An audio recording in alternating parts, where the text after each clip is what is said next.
आप सभी को आपका प्यारा चैनल एग्जाम तीर में स्वागत है।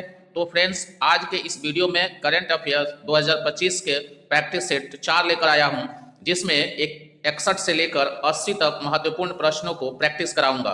तो फ्रेंड्स, यदि आप किसी भी सरकारी परीक्षा की तैयारी कर रहे हैं तो आप मेरे चैनल पर लगातार बने रहें, और यदि मेरे चैनल को सब्सक्राइब नहीं किया है तो इसे सब्सक्राइब भी कर ले, ताकि हमें मोटिवेशन मिलता रहे और हम आप तक इस प्रकार की वीडियो पहुंचाते रहे। तो फ्रेंड्स, वीडियो को स्टार्ट करते हैं। आज का जो हमारा पहला प्रश्न है, हाल ही में भारत का पहला अंतर्राष्ट्रीय बुलियन एक्सचेंज IIBX कहां शुरू हुआ है? ए मुंबई, बी सूरत, सी गांधीनगर, डी अहमदाबाद। तो इसका जो करेक्ट आंसर जो होगा वो ऑप्शन नंबर सी हो जाएगा, गांधीनगर। तो ये अंतर्राष्ट्रीय बुलियन एक्सचेंज IIBX जो है ये गांधीनगर में शुरू हुआ है। तो इसका करेक्ट ऑप्शन जो होगा वो ऑप्शन नंबर सी हो जाएगा, गांधीनगर। अगले प्रश्न पे चलते हैं, जो 62 नंबर प्रश्न है। विश्व पृथ्वी दिवस हर वर्ष किस तारीख को मनाया जाता है? ए 20 अप्रैल, बी 21 अप्रैल, सी 22 अप्रैल, डी 23 अप्रैल।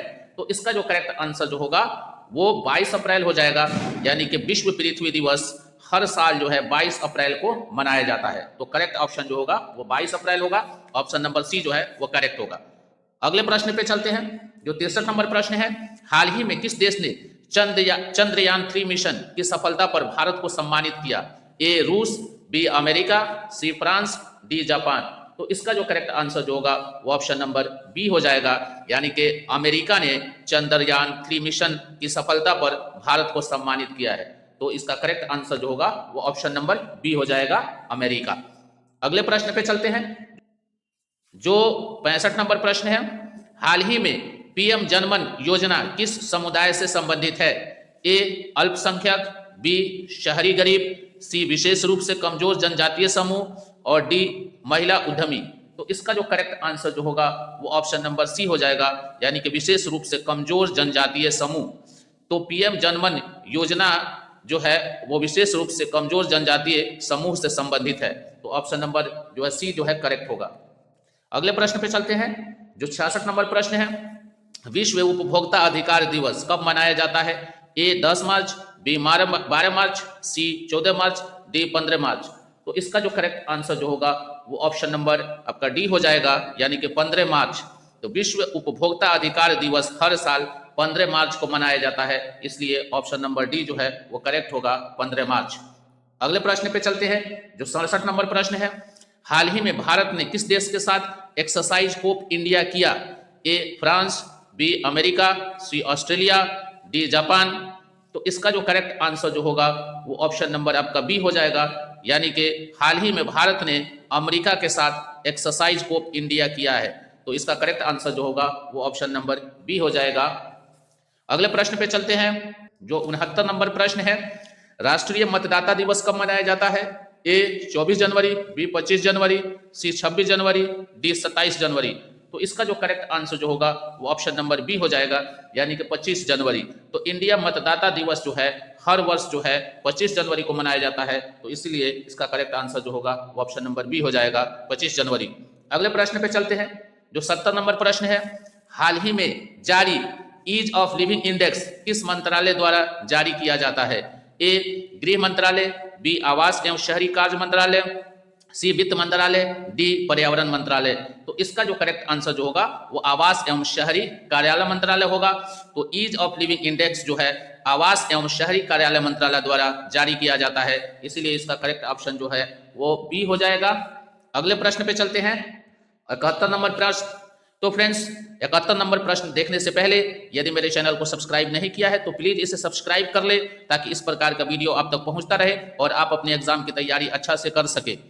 तो देखते हैं 71 नंबर प्रश्न। हाल ही में भारत का पहला वर्टिकल लिफ्ट सी ब्रिज कहां बना है? ए केरल, बी तमिलनाडु, सी आंध्र प्रदेश, डी उड़ीसा। तो इसका जो करेक्ट आंसर जो होगा वो तमिलनाडु हो जाएगा। तो हाल ही में भारत का पहला वर्टिकल लिफ्ट सी ब्रिज तमिलनाडु में बना है, तो इसलिए इसका करेक्ट आंसर जो होगा वो ऑप्शन नंबर बी हो जाएगा, तमिलनाडु। अगले प्रश्न पे चलते हैं, जो 72 नंबर प्रश्न है। विश्व प्रेस स्वतंत्रता दिवस कब मनाया जाता है? ए 1 मई, बी 2 मई, सी 3 मई, डी 4 मई। तो इसका जो करेक्ट आंसर जो होगा वो 3 मई हो जाएगा, यानी कि विश्व प्रेस स्वतंत्रता दिवस जो है वो 3 मई को मनाया जाता है। तो ऑप्शन नंबर सी जो है वो करेक्ट हो जाएगा 3 मई। अगले प्रश्न पे चलते हैं, जो 73 नंबर प्रश्न है, हाल ही में अमृत भारत स्टेशन योजना किससे संबंधित है? ए हवाई अड्डा, बी बस टर्मिनल, सी रेलवे स्टेशन, डी बंदरगाह। तो इसका जो करेक्ट आंसर जो होगा वो रेलवे स्टेशन हो जाएगा, यानी कि अमृत भारत स्टेशन योजना जो है रेलवे स्टेशन से संबंधित है, इसलिए ऑप्शन नंबर सी जो है वो करेक्ट होगा, रेलवे स्टेशन। अगले प्रश्न पे चलते हैं, जो 74 नंबर प्रश्न है, इसरो का RLV लेक्स मिशन किससे संबंधित है? ए रॉकेट इंजन, बी पुनः प्रयोज्य प्रक्षेपण यान, सी मौसम उपग्रह, डी संचार प्रणाली। तो इसका जो करेक्ट आंसर जो होगा वो ऑप्शन नंबर बी हो जाएगा, यानी कि पुनः प्रयोज्य प्रक्षेपण यान। यानी इसरो का RLV लेक्स मिशन जो है वो पुनः प्रयोज्य प्रक्षेपण यान से संबंधित है, तो इसलिए इसका करेक्ट आंसर जो होगा वो ऑप्शन नंबर बी हो जाएगा। तो फ्रेंड्स, वीडियो को बिल्कुल स्किप ना करें, क्योंकि यह वीडियो आपके लिए बहुत ही इंपॉर्टेंट है। अगले प्रश्न देखते हैं, 75 नंबर प्रश्न है, हाल ही में विश्व वन्य जीव दिवस कब मनाया गया? ए 1 मार्च, बी 2 मार्च, सी 3 मार्च, डी 4 मार्च। तो इसका जो करेक्ट ऑप्शन जो होगा वो 3 मार्च हो जाएगा, यानी कि हाल ही में विश्व वन्य जीव दिवस जो है वो 3 मार्च को मनाया गया, तो ऑप्शन नंबर सी जो है वो करेक्ट होगा, 3 मार्च। अगले प्रश्न पे चलते हैं, जो 76 नंबर प्रश्न है, भारत में राष्ट्रीय विज्ञान दिवस किसकी खोज के उपलक्ष्य में मनाया जाता है? ए DNA संरचना, बी रमन प्रभाव, सी रेडियो तरंग और डी लेजर तकनीक। तो इसका जो करेक्ट आंसर जो होगा वो हो जाएगा रमन प्रभाव। तो राष्ट्रीय विज्ञान दिवस जो है वो रमन प्रभाव के उपलक्ष्य में मनाया जाता है, इसलिए इसका करेक्ट ऑप्शन जो है वो ऑप्शन नंबर बी हो जाएगा, रमन प्रभाव। अगले प्रश्न पे चलते हैं, जो 77 नंबर प्रश्न है, हाल ही में भारत ने किस देश के साथ धर्म गार्जियन सैन्य अभ्यास किया? A Japan, B France, C Nepal, D Sri Lanka. तो इसका जो करेक्ट आंसर जो होगा वो नेपाल हो जाएगा। तो हाल ही में भारत ने नेपाल के साथ धर्म गार्जियन सैन्य अभ्यास किया, तो इसका करेक्ट ऑप्शन जो होगा वो ऑप्शन नंबर सी हो जाएगा, नेपाल। अगले प्रश्न पे चलते हैं, जो 78 नंबर प्रश्न है, PM मित्र पार्क योजना किस क्षेत्र से संबंधित है? ए कृषि, बी IT, सी टेक्सटाइल और डी स्टील। तो इसका जो करेक्ट आंसर जो होगा वो टेक्सटाइल हो जाएगा, यानी कि वस्त्र उद्योग। तो PM मित्र पार्क जो है वो टेक्सटाइल वस्त्र उद्योग क्षेत्र से संबंधित है, इसलिए ऑप्शन नंबर सी जो है वो करेक्ट होगा, टेक्सटाइल। अगले प्रश्न पे चलते हैं, जो आज का 79 नंबर प्रश्न है, हाल ही में चर्चा में रहा भीम UPI लाइट किससे संबंधित है? ए बीमा, बी डिजिटल भुगतान, सी शेयर बाजार और डी टैक्स।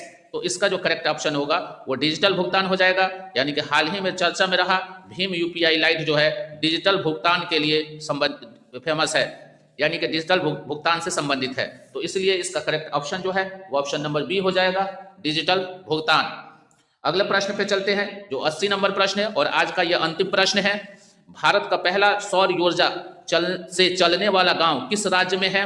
ए गुजरात, बी राजस्थान, सी मध्य प्रदेश, डी हरियाणा। तो इसका जो करेक्ट आंसर जो होगा वो गुजरात हो जाएगा।